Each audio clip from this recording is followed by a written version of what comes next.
Okay, well,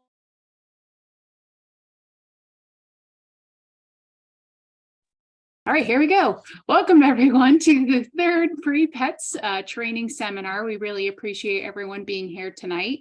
Uh, don't forget to do your pre-work that was assigned. I did put the link in the chat. That will be due prior to attending President-elect training seminar, March 17 through 19. Also, if you haven't registered for President-elect training yet, please do so. Registration does close on March the 4th. Also, if you've not booked your hotel stay yet, if you plan on staying overnight, please do so because they start to book up the rooms, especially now that the room block has closed. So first, we're going to have a little discussion from Lizzie. Lizzie's been doing a Rotary Minute. Just as a note, please make sure your volume is turned up. So with that, I'll turn it over to Lizzie Martin. Thanks, Whitney. Good evening, everybody. Here's our public image video for tonight.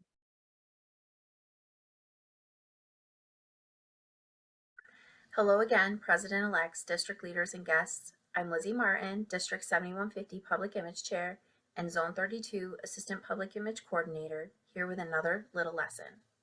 Whether it's a fundraiser you want to promote, service project that needs more volunteers, or your club's milestone charter night dinner, there are many occasions when a club needs to get the word out. Tonight, I will give you 4 things that you can do that are free and easy, including some tips for getting noticed.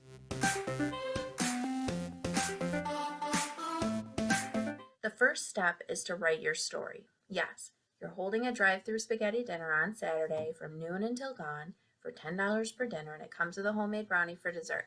But why should people make the time to come? Tell the story that last year, this event raised $2,500, which your club used to sponsor job training for 2 veterans at the local tech lab, and now their new skills got them new jobs. You have a photo of a veteran moving into her first apartment on her own with no roommates thanks to the new job she got with that training, sponsored by you and everybody who bought spaghetti dinners, and you guys made it possible. This year's goal is to raise enough to sponsor 3 people to get this training because there's a shortage of workers in this industry. Okay, I know that story is a little staged and elaborate, but I know that our clubs have stories like this, or at least the opportunity to get information for heartwarming stories about the impact of what we do. Maybe you've never followed up with a recipient of your support before, and now you will, so that next time around you can tell that story. It might not come together so beautifully every time, but even a less elaborate story can be compelling. Now, going back to the impact of the story, wouldn't you plan your Saturday errands around picking up a spaghetti dinner, knowing that your $10 will really make a difference? People will be more inspired to support you when they see how their support is transformed into real life change. People will hand over their money when they know it'll do something great that they couldn't do on their own. And even if they can't make it that Saturday, those who read the story will have a better understanding of what Rotary does in their community. So, however that comes together for your club, get that story written down and share it in all the ways that I'm about to outline for you. Having worked in news media my entire career, I can tell you that the people who read the news are the people you want to reach. They take the time to read or listen and even pay money to subscribe and get the news about what's happening in their communities. They are the people who are paying attention and who are most likely to take action. Making connections with your local news outlets in print, broadcast, and online is key. Send them press releases via email with the details of your press release, your story, in the body of the email. It used to be customary to attach a file with your press release in it, but sometimes people are sketchy about opening attachments from unknown sources, so it's best to just put it right in the body of the email. You want to have a catchy subject line to get them to open this email. Maybe something like, "What happened to 2 veterans Rotary sent to the tech lab? See inside." Be sure to provide images with captions, meaning attach the image to the email and then write out the captions for them in the body of the email. And include information on who they can contact for more information. That should be your club's public image chair or you as club president. Step 3 is to share your news with your fellow clubs through your district's communications. We all have district newsletters, event calendars, and social media channels intended to support clubs by celebrating their wins, showcasing projects, and helping promote events. The very first people we should be able to count on supporting us is each other. Once you've written your story, share it to the local outlets and through the district. Now it's time to utilize our channels.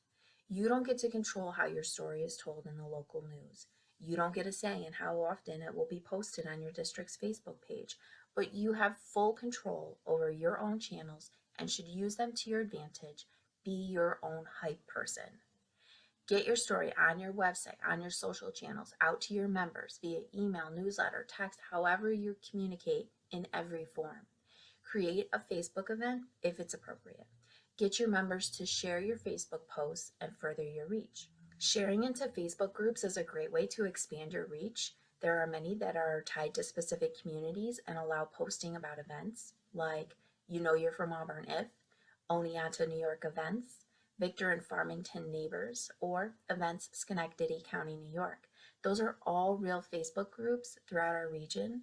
Find and join them so you can start sharing there today. To bring it full circle, here are your 4 steps for promoting a club event.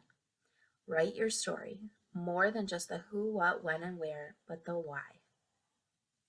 Get it out to local media and cross your fingers that the human interest catches their attention.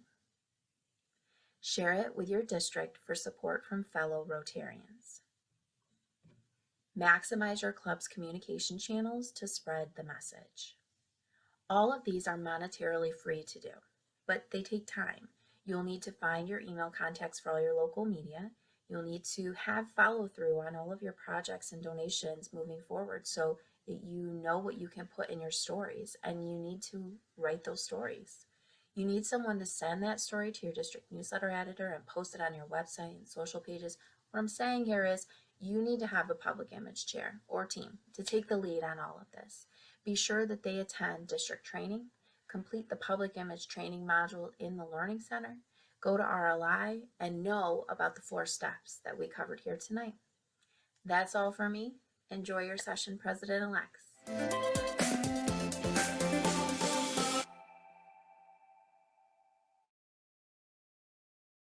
Great. Thank you so much, Lizzie. So to kick off our session tonight, we were talking about in-person meetings, hybrid meetings, and virtual meetings. A little bit about myself. I'm a district governor-elect from District 7190 and actually also an immediate past president of my club. But more importantly, tonight we have with us Jason Brown. Jason, I actually met on the Rolling with Rotary tour, actually Cleveland Zone Institute back in 2016 after his first tour with Jennifer Jones on a public image tour. After that, he kicked off a Young Professional Summit, which was really the reason I got attached to Rotary, and subsequently planned an additional with Rolling with Rotary tour. But maybe a little bit more about Jason. So Jason will be one of our featured keynote speakers at President-elect Training Seminar. He's also one of our DEI breakout facilitators, along with Denise Denoto at our in-person President-elect Training Seminar. He does have a Master of Business Administration from Penn State University. He's a partnered Facebook content creator, a radio personality on an award-winning radio show, a former Zone 28 and 29 Public Image Assistant Coordinator. And if you went to Houston for International Convention, he was this year's MC of the entire program. So thank you, Jason, for being here. Thank you for being involved with President-elect Training. We really appreciate you. Wonderful.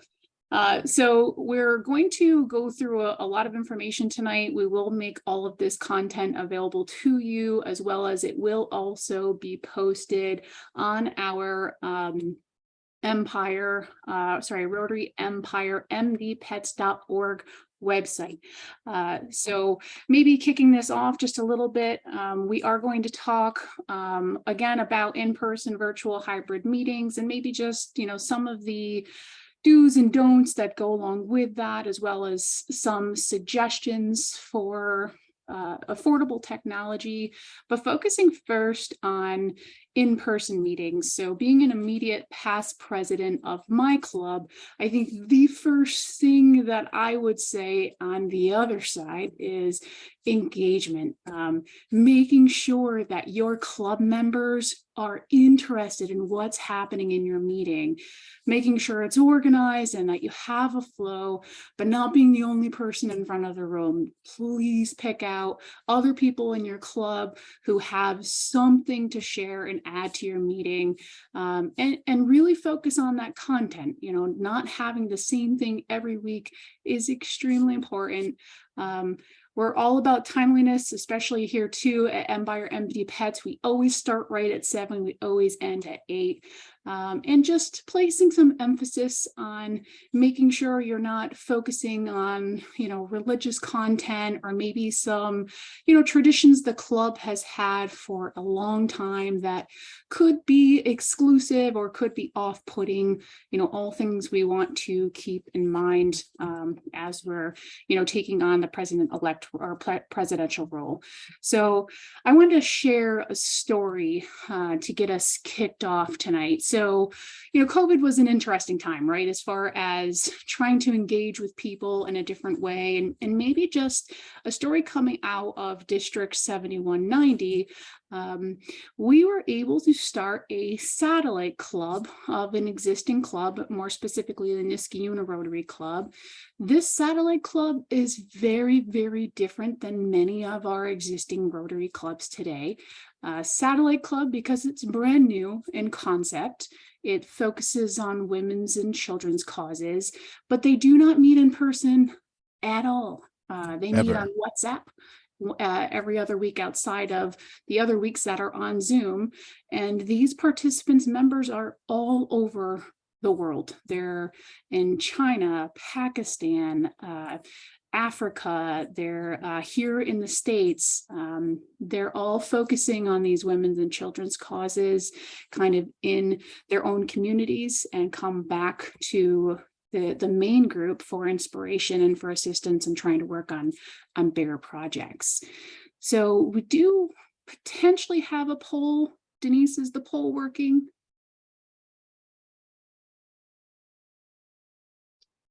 Maybe. Unfortunately, it doesn't seem to be popping up the way it's supposed to, and I apologize. No all worries. good, all gravy.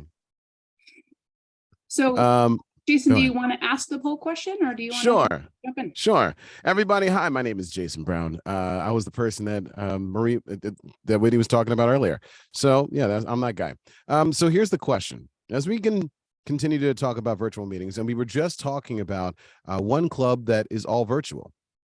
Before we hop into the conversation about technology and cost and all that other stuff, how much in chat, I want to see everybody put it in chat. How much is a Rotarian worth for 1 year? Like, how much is it worth? Is a Rotarian worth? If to give a little bit more context, how much would you invest? If that's more helpful to understand. But how much is a Rotarian price? Yeah, but put a dollar figure on it, right? For 1 year. For 1 year, put a dollar figure on it. Peter, I see that you said priceless. Everybody, feel free to go and type in chat. Don't be afraid to push your fingers on the keyboards. I know you've been typing all day. Just a little bit longer. 1,000, Mary says. Randy says $1,200. Worth of a single Rotarian, weight in gold, Frank. Eileen says $2,000, $1,200, $1,800, $1,000, $1,000. It seems to be, if I had to average everything out right now, it's probably sitting at an active member doing 3 hours a week all year. 7. Wow. I love the fact that Lizzie actually took out the calculator and was like, if we actually average every single thing out, on average, I'm going to say that's probably about, I don't know, between $1,300 and $1,500 for a member in club. And I like the fact that Lizzie said active member. That probably is a better question. But either way, is about $1,300 to $1,500 per member. Now, in a second, keep that in mind. Keep putting those in chat. But as you continue to put those in chat, I'm going to share a little bit of story about what we did in our club and how we continue to move forward past COVID. A number of folks in our club joined during COVID. We actually grew during COVID because we were meeting virtually. And it was really awesome for me because I, just like you, enjoy sitting in my pajamas and not wearing pants while I'm in a meeting. So that's always is an enjoyable experience. However, when we started meeting in person again, a lot of questions came up. What about meals? How much do we charge for this? Do we still do virtual? But we're supposed to be in person. And what happened was that a person in our club, feeling the tension rising as we were coming to be more in person, reached out to somebody and they found somebody with an owl. I don't know if you know what it is. Not like an animal. They didn't bring an animal into it, but there's a piece of technology called an owl. And this makes camera work and Zoom work pretty easily for a group of people. Now, he was just like, hey, you guys want to try this out? And we were like, yeah, sure. Like no cost. He was like, yeah, whatever. You can borrow it for like a week or two. He came in, he set up, he showed the folks how to use it. And then he was like, all right, well, I'm taking it back. It's up to you now. And in that process, everyone got to experience what that was like. Everyone got to share in that. Everyone was encouraged to also submit a survey to give feedback about the experience and how we should proceed forward. The reason why I bring that up is you'll see a little bit later when we start talking about technology, about just how important a piece of technology can be, regardless of the cost. I will say, to prime that conversation later on, that piece of technology is over $1,000. Interestingly enough, Jeffrey says 2,000, Amy says 1 to 2K, April says 2K, John says 1,500, Douglas says 5,000. So for one member, that's your number. A piece of technology could be over 1,000. So as we continue on to the next piece, as we start to talk about how we use these virtual meetings, when you start thinking about how you use the equipment and what pieces that are there, you need to engage. You need to be able to work with the technology. Allows you to engage, invite global or new participants, allows you to connect with people that you normally don't connect with. That was one of the reasons why we kept the virtual side. Why not? If we're going to have popular speakers, I just heard someone on before we hopped on there that there's a popular speaker coming through. I don't know if they're coming in virtually, but having virtual makes it a lot easier for them to join your meetings and expose yourselves to higher levels of content than you would otherwise, but you have to be prepared for it. Technology, like I said in my story, there was a person who came in and coached the folks that were there. If the sergeant at arms is the person that's going to be in charge of doing the technology, then you have to train the sergeant at arms. That is a responsibility of the club. Just like you have a responsibility, a fiscal responsibility, just like you have a responsibility to check people in at the beginning of the day, just like you have a responsibility to check your email on a regular basis, there's a responsibility of the club to ensure that there are people ready and primed to know the technology. That's your responsibility. Screen share the visuals, or show how to access the info. You can do that. Videos, impactful and great way to engage. These are things that you can put inside of your virtual meetings or your hybrid meetings, if you wanted to hop in there. But if you just had a virtual meeting, these are the ways that you can engage. Polling. Regardless if the polling works, you can always ask a question like we just did. Technology sometimes breaks, and you can always adapt to it and still find fun ways of doing it, regardless if technically the thing that you expect to happen doesn't happen. For instance, is everybody enjoying these past conversations so far? Give me a rating between 1 and 5. 5 for awesome, 1 for like, I don't like this at all. 1 to 5. Give me 1 to 5. 5 is awesome. 1 is blah. And if it's 1, don't even put it in chat because it's being recorded. Just, don't do that. Just leave that one out. We'll just, know that you put a 1 in there because you didn't respond. It's fine. It's fine. It's okay. Or you're not paying attention, which you're still catching you. Great thing about virtual meetings. Okay. Also, closed caption. It keeps it inclusive. I see everybody typing in 5s. Eileen, Douglas, Darlene. We have a 4. Ken, I appreciate the honesty. Violet is a 3. I appreciate the honesty too. But regardless if it works, you still have a way to engage, and it's still active and engaging. Closed caption. The beautiful thing about this is also that it's more inclusive. When we're at a meeting, we don't have closed captions. We don't have anybody signing. But if you want to be more inclusive to those that might be hard of hearing, having closed caption does indeed help for posterity, even if you want to go back and look at the videos. We're chatting right now. And that is a part of the thing that you can connect to people all across the world. These are all the things that happen within virtual meetings that don't actually translate always into the real world, and a benefit of virtual meetings. So as we continue on, and I see everybody and I appreciate an average of 2.5. Bob Cooper, while I hope that this is greater than a 2.5, my friend, I hope this is greater than 2.5, my friend. Okay. So the next thing is question. Everybody, what virtual technology annoys you the most? Everybody in chat, I want to see real quick. We don't have a lot of time, so Go ahead and put in chat. What virtual technology annoys you the most?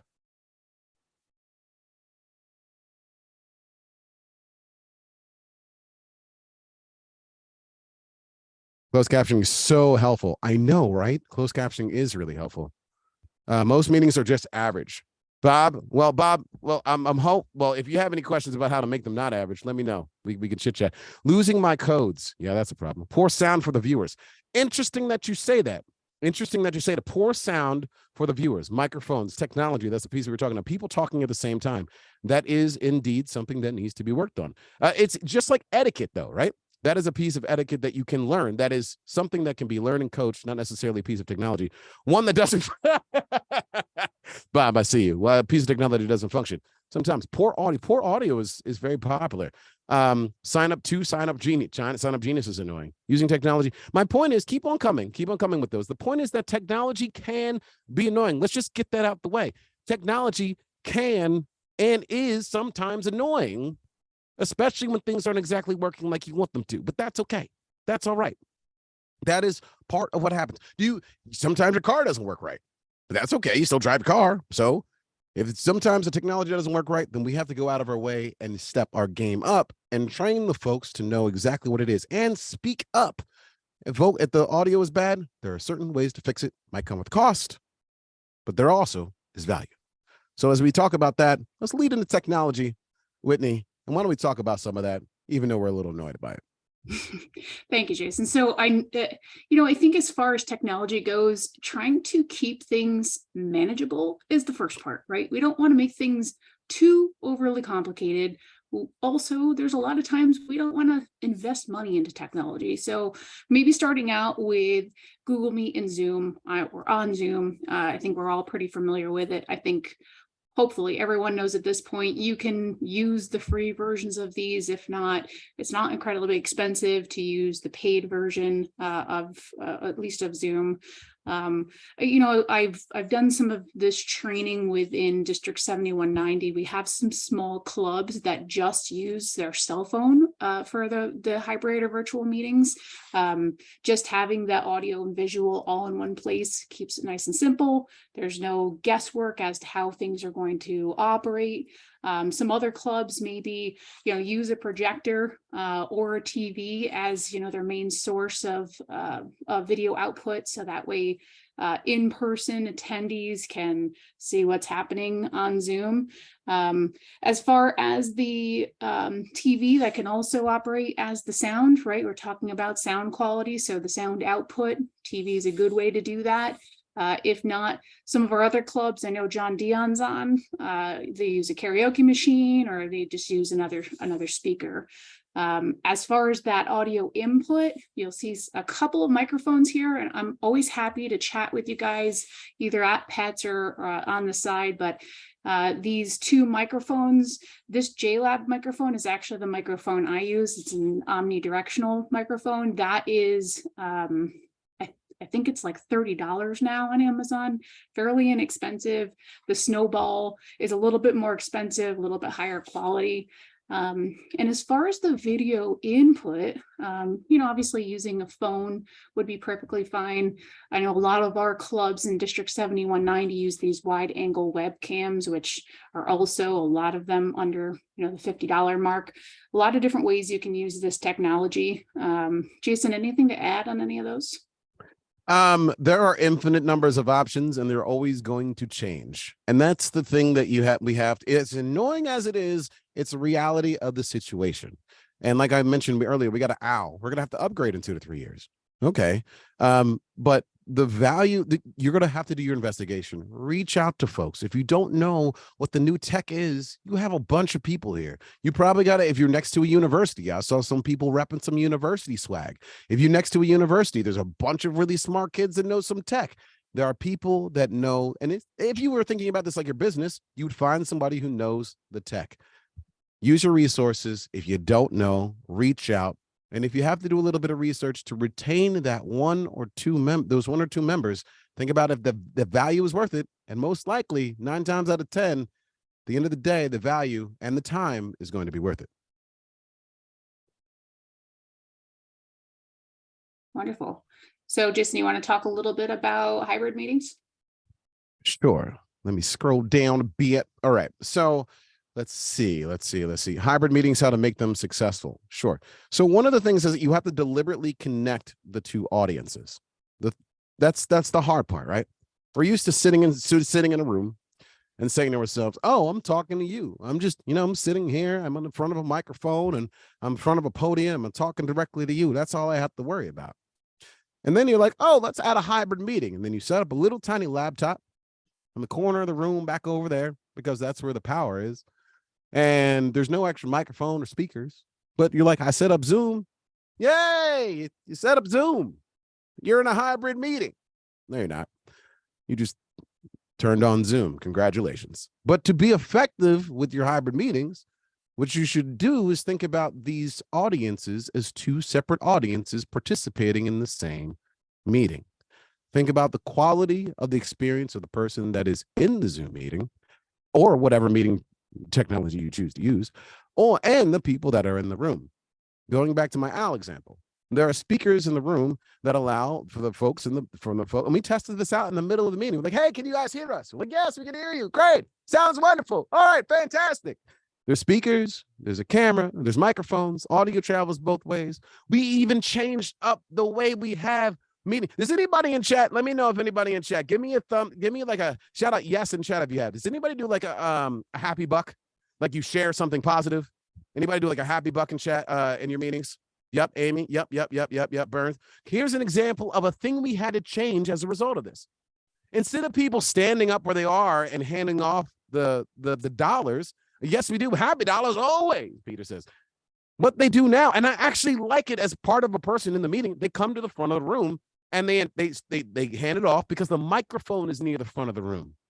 Therefore, people online can hear more clearly, but I also I like the fact that I can actually see somebody stand up and you can see how excited they are to talk about how happy. Before I had to like look around to see what they were doing, but an adjustment was made for technology and it ended up benefiting the club as a whole for the experience. That is an example of thinking about two things at the same time and still doing it effectively. I don't deserve any credit for that. All I did was answer the poll and the survey.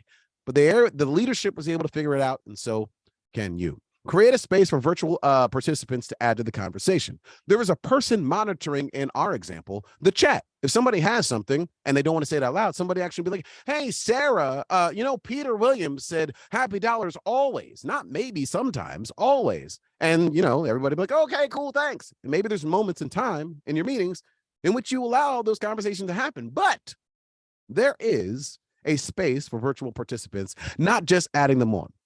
Also, you can add spaces for them to speak verbally. If you're like, "Hey, anybody on Zoom wants to say anything?" Or anybody on whatever technology you want to say anything, feel free to go ahead. You got to treat them as two different audiences combined into one meeting, and you can do it effectively. And if you need any help, please reach out to us as a whole. Okay. What's next? Let's go ahead and hop over to present engagement and etiquette. So speaking of how you do this, you have to think about doing it properly. So Whitney, how do we do this properly?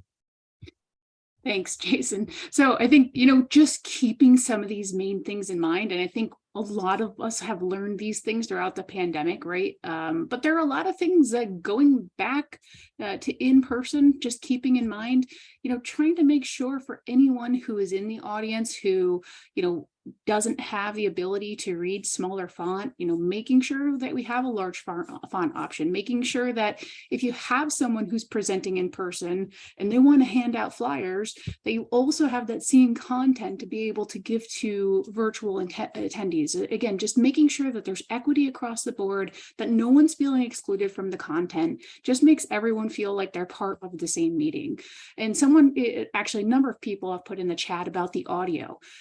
Being very clear and concise, making sure the speakers understand where the microphone is asking people in the meeting to keep the side conversations to a minimum, and being sure that you have a good microphone. Again, it doesn't have to be expensive. You just want to make sure that people know exactly where it is. In Jason's example, having people come up to the front of the room, putting everything in a location that, again, makes sense to bring those audiences together. We talked a bit before about content. Just try to keep it interesting. Try to make sure that you're staying far away from politics and religion, but something that your club membership is really truly interested in. And again, getting other people involved, so it's not just one person talking at the entire audience. And the atmosphere. I think, one thing that Jason is very good at doing is making sure that we keep things upbeat and fun. I know that we've had much more chatting going on in this Zoom meeting than many of my other Zoom meetings. Making sure there's someone in charge of welcoming, connecting those two audiences, and making sure, again, that virtual versus in-person experience is relatively the same. So we wanted to take some time to get you into chat again. There's a lot that we're talking about tonight, and the idea of these pre-president sessions is just to try to share information with each other and also give you kind of some key takeaways. So we have a lot of president-elects who have joined in. Maybe get to chat. If we're focusing on in-person meetings, can everyone just tell me one thing as far as an in-person meeting that maybe they're considering doing differently than maybe the club does right now, or maybe something that you've kind of picked up and something that you're going to test out as a president-elect? Maybe supposedly if you're not even a president-elect, if there's something that you've maybe picked up that we haven't talked about tonight that you want to share with our Rotarian colleagues here tonight, that would be wonderful. Jason, is there anything that you want to add to the tips and etiquette portion? No, I think you did a solid job of going. Let me take a quick look again. Let's see: visuals, content, atmosphere, audio. I think I said it before, but I'll just reiterate this. The etiquette of giving feedback, I don't even know if that's a thing, but I'm going to say it. When we are integrating something new or something that's still rough around the edges, because I'm assuming that most of us are still feeling like hybrid is rough around the edges for us because we're not used to it, right? And maybe we're still like, I don't know if this is valuable to what we do. I'm not really sure. It doesn't matter right now. If you're putting in the effort to put this in place, your responsibility is to encourage people to provide active feedback so you can improve. For as long as you're going to have it, your responsibility is to improve upon it and make sure that it's there and functional for the members that are not attending in person. If you choose to not want to do a hybrid or virtual meetings, well, then that is a decision that I would love to chat with you about, love to challenge you on, and love to talk to you about the needs of your own club. But as long as you're going to have it, you got to give feedback and you got to work on it and you got to improve it, because it's not going to be perfect for a little while, and that's okay. Yeah, that's great. So we've gotten some responses in. Kim from District 7190 is talking about how they've changed their meeting schedule for the first and third Thursday of the month, and every second Thursday is a coffee group and a dinner night out option. That's really interesting. I love to hear that, Kim. Thank you. Having the Rotary Minute, thank you, Mary, for that input. So having a Rotary Minute during the meal where someone can share something that's been going on. I've been hearing more about that happening lately. It's really good to understand, especially with the Rotary's response to everything going on, not only in Ukraine, but in Turkey. Really interesting to share those Rotary Minutes on what's happening.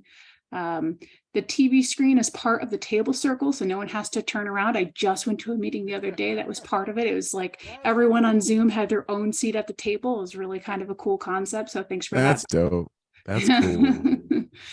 I like the diversity of speakers, Peter. That's fantastic.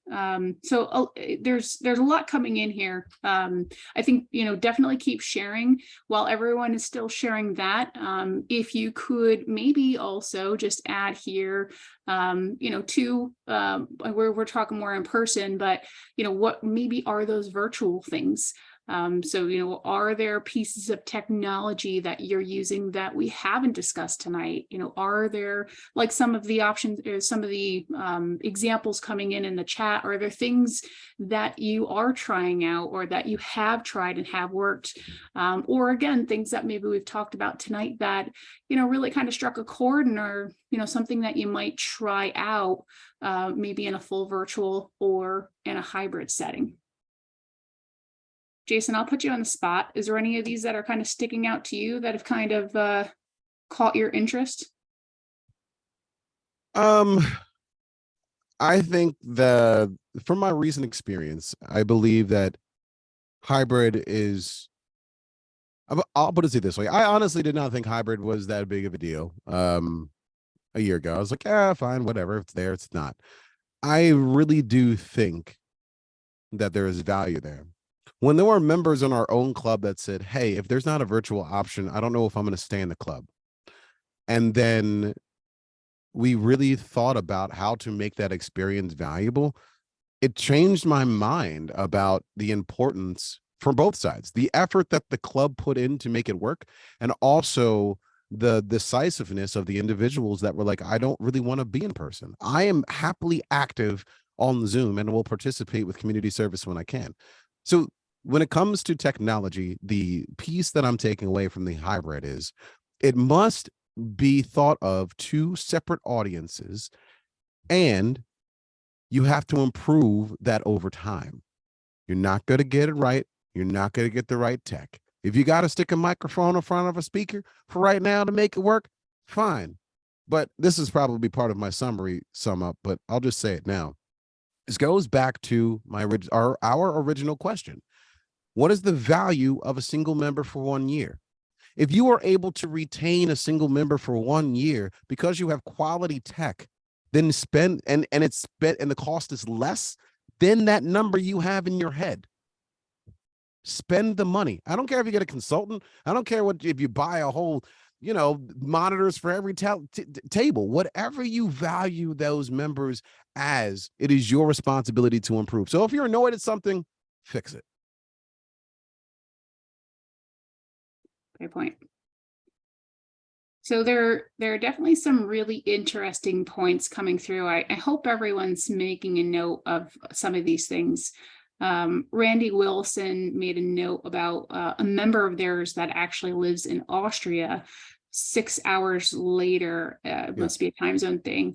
So they're able to involve someone who's in a completely different time zone in their meeting, which I think Jason kind of hit on a bit, really can expand our reach, which is, obviously one of Rotary's key goals. I think that's a really important thing. Kim noted their board meetings are all on Zoom. And I know for me as a mom with young kids and a working professional, that allows me to stay connected to Rotary. Does anyone else maybe just show of hands, yes, in the chat? Is anyone else kind of feeling that like some of these meetings are better on Zoom? Has this really been working out for you as a person? Yeah, I see some hands going up. It definitely And has. it's cheaper. Yeah, I think it not only saves us money, but it saves Rotary money too, right? If we're not hosting meetings that were previously a budgeted item for our district, it certainly saves some money there. So yeah, thank you, Missy. Thanks for the feedback there. One other thing, if I can add real quick, I ahead. love the fact that there are people putting the likes on things. That is a piece of engagement. Next time you're in a Zoom meeting, encourage folks to do that. Every little piece that you're doing adds to the flavor. The conversations that you have are important. The way that you like things are important. The ways that you raise your hands are important. If you're going to be on Zoom and use those little tiny things. The fact that I see the 2 likes or all of our board meetings are on Zoom on Larry's comment makes me, and I like it too. I'm like, hey, one other person at least likes what I said too. Those are super important, and it's your responsibility also to engage if you're there. So can everyone, I'm going to challenge this. Can everyone by the end of the meeting like at least one comment on Zoom, please? That's my comment. Go ahead, Whitney. Perfect. Lisa noted that they use a PayPal link for their Happy Dollars, which I think is really cool. Our club uses something called Event Group, which is another kind of, Rotary thing that's put out there. But there are a lot of ways to make sure, to Jason's point for the Happy Dollars, that those virtual participants feel like they're there, as long as you, again, give them that space to be able to talk. The Eileen, the video link for the meeting minutes for members who are not able to attend the meeting. So Eileen, I'm thinking that this is a recording that you put up so everyone could then view that later. Am I understanding that correctly?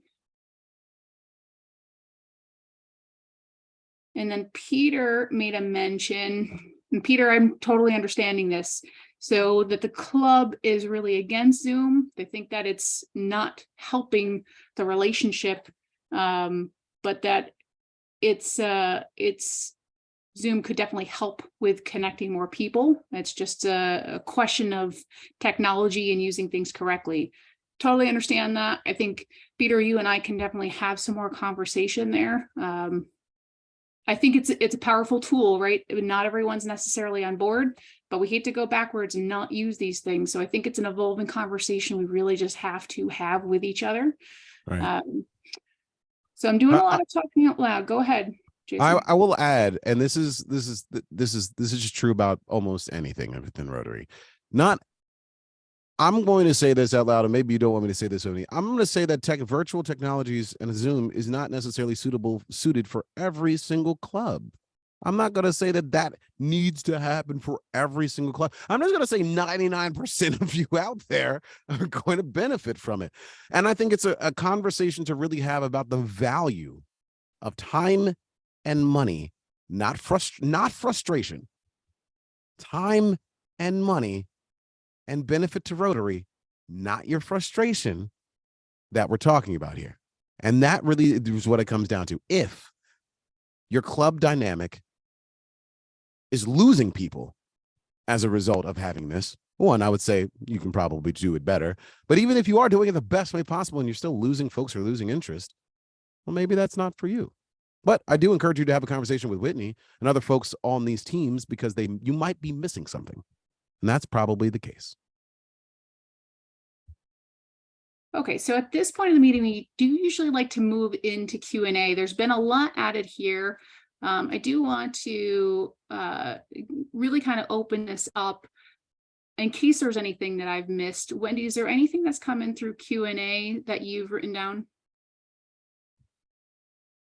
Yeah, Bob Cooper mentioned he was wondering how how they could increase the number of blue collar folks in Rotary. And I wonder, I think that having a hybrid meeting might be able to accomplish that.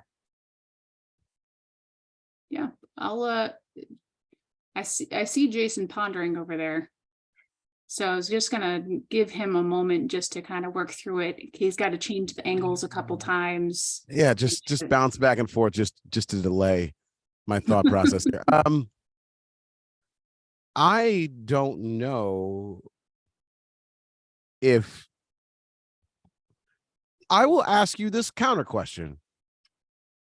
How does that, the question is what? How to get more blue collar work? How do we get more blue collar workers to participate in Rotary? Are they currently in your clubs now? Right? Are they currently in your clubs now is a question, right? Or are you asking, how do I recruit more? Are you saying how to recruit more, or how to get the folks that are blue collar in my club to participate more? I think there's a big difference there. Maybe Bob should unmute himself and explain.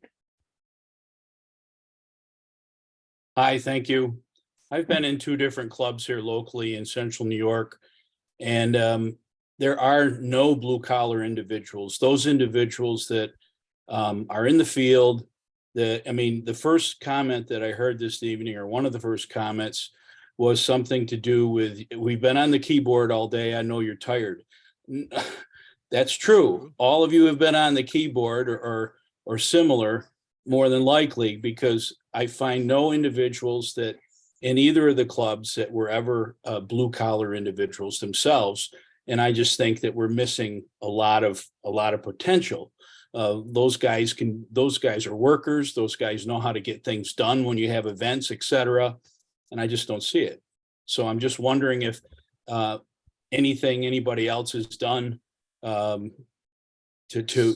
foster that, whether it has to do with the meeting format or otherwise. So it sounds like this is a recruitment question, partially. But this is mostly a recruitment question. How do I think so. recruit? Right. I guess, is the barrier to recruitment virtual technologies, or is the barrier to recruitment something else, or combined, or is it a combined answer?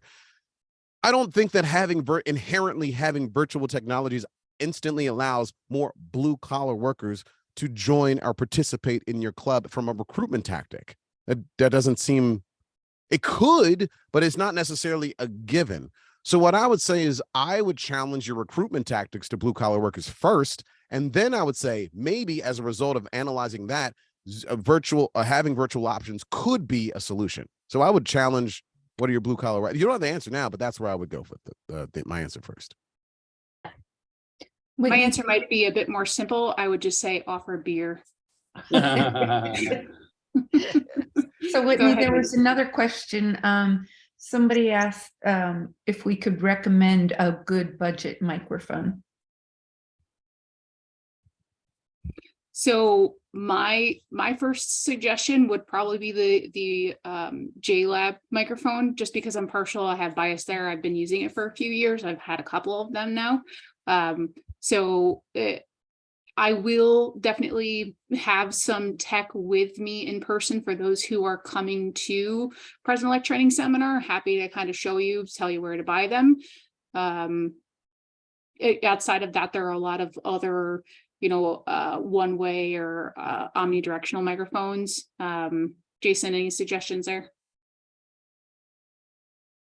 There's a lot of things that I would want to know first. What's the size of the room? I would need to know I would need to know context to give you the best answer to your question. There's microphones do a bunch of different things. And if you go buy a microphone just for the sake of buying a microphone, you may not get the right one. So I think that I would trust your opinion, Whitney, since you know more about this space right off the bat for general usage.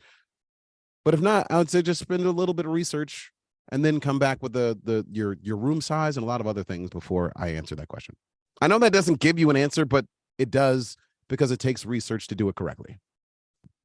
That's fair. Whitney, Carolyn wanted to know if there are any funding sources to purchase some of the equipment that would make hybrid easier.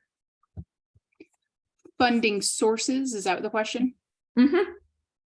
So I can really only speak to District 7190, and I can rely then on some of my colleagues to speak to that for each other respective district. District 7190 has had grants to be able to purchase equipment in the past. An ongoing conversation that district leadership is willing to have with clubs, if it's something that they're willing to invest into, if they're going to continue to do hybrid and virtual meetings.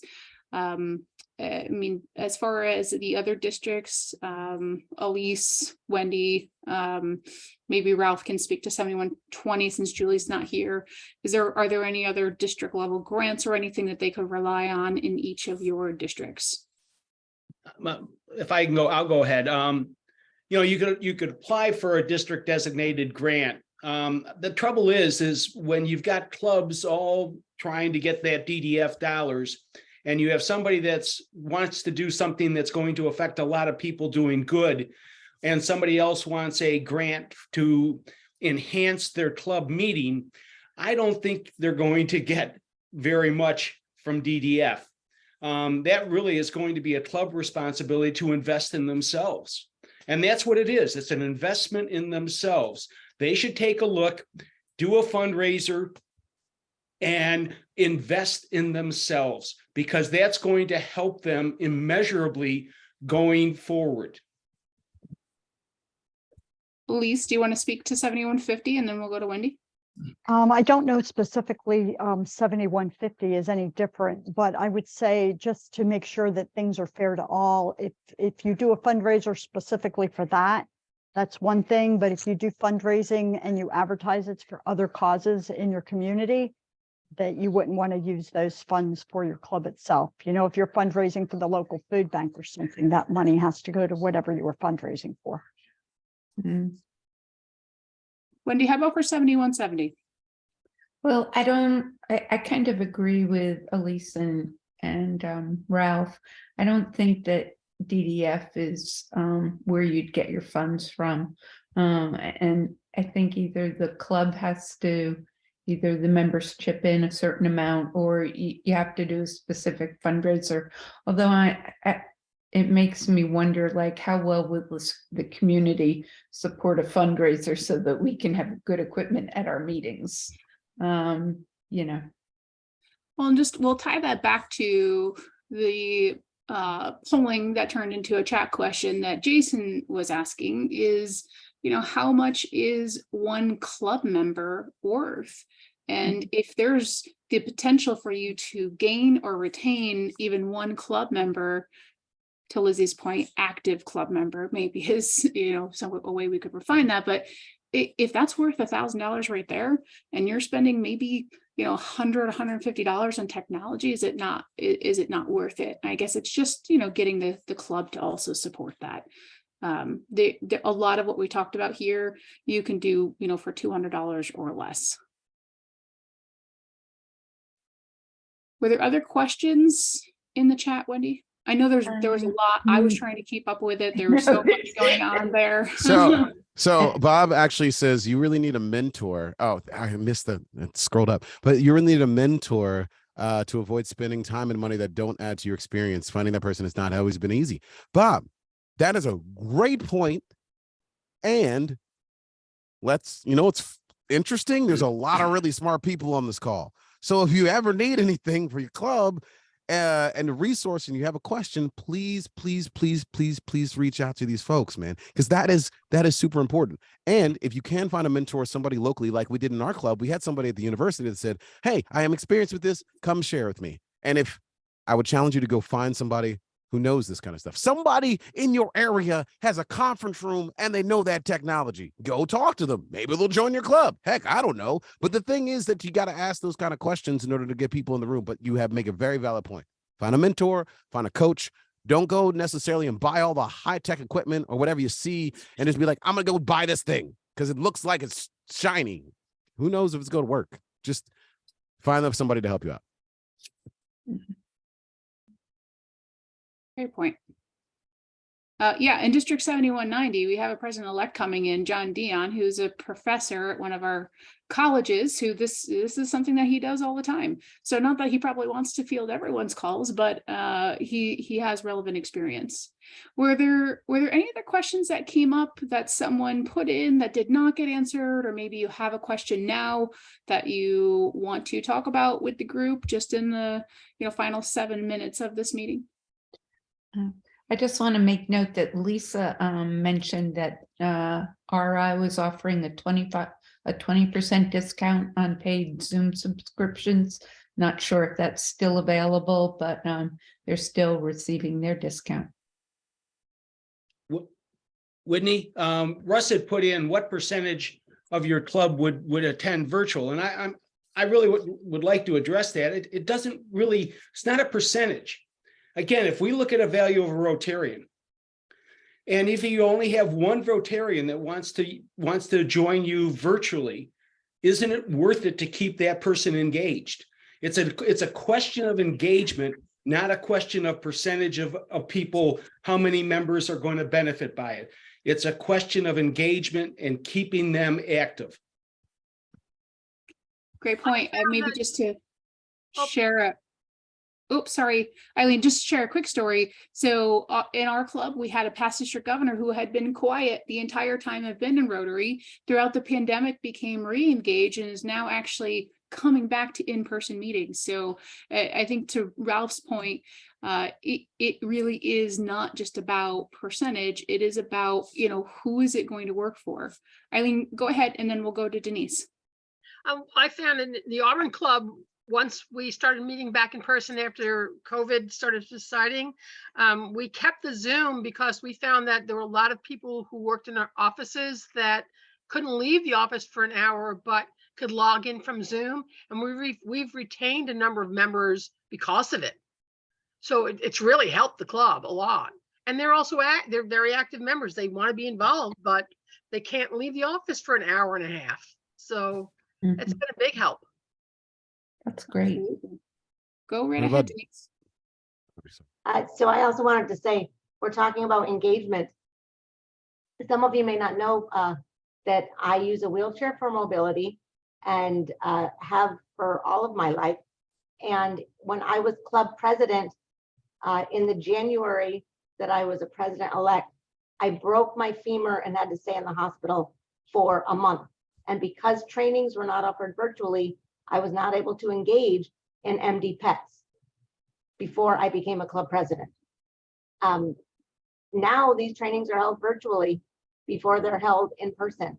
So if you have somebody who can't physically go to a training because of disability or weather or age, they can still engage in this virtual option. Last year, before I was district governor, I ended up in the hospital, I'm catching a theme here, and I was basically housebound for November and half of December.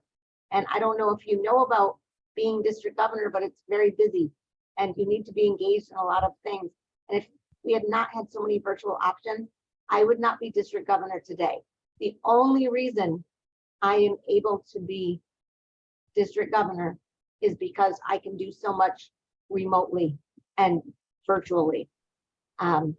So when you're thinking about leaders in your clubs, virtual and hybrid options gives you the chance to have more people engaged in leadership as well, which really benefits all of us by strengthening our net.